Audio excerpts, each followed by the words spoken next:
আসসালামু আলাইকুম রহমতুল্লাহ ওবারাকাতু। এই দুনিয়াতে এখনো কিছু কিছু মহিলারা আছে, যদি তার ছেলেকে কোনো মতে অন্যের একটা মেয়েকে বিয়ে করাই বাড়িতে আনতে পারেন, তাহলে তার উপরে নিফিড যত রকমের অত্যাচার চালু করে দেয়। তাকে ঠিক মতন খানা দেয় না, ঠিক মতন প্লেট দেয় না। আর নিজের মেয়ের ফাতে মাছের টুকরা বড়গা, আর অন্যের মেয়ে আনছে বাড়িতে, তার না যে ছুটি টুকরেটা।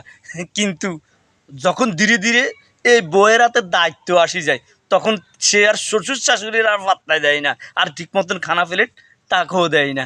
কিন্তু অন্যের উপরে যারা জুলুম করবেন, অন্যের উপরে অত্যাচার করবেন, ধীরে ধীরে এক পর্যায়ে তারা তো দায়িত্ব আসতে পারে, পরবর্তী সময় আপনি কিন্তু বিপদমুখী হয়ে যাবেন। আরে মানুষের কাছে এবার বলে, আমি তো বুয়ে গেছি, ওরা আঙরে ঠিক মতন খানা দেয় না, আমারে ঠিক মতন প্লেট দেয় না। আপনি যেন আগে জুলুমি করছেন এই কথা কিন্তু আপনি ভুলে গেছেন, এখন আপনার উপর জুলুমি হইতে আছে।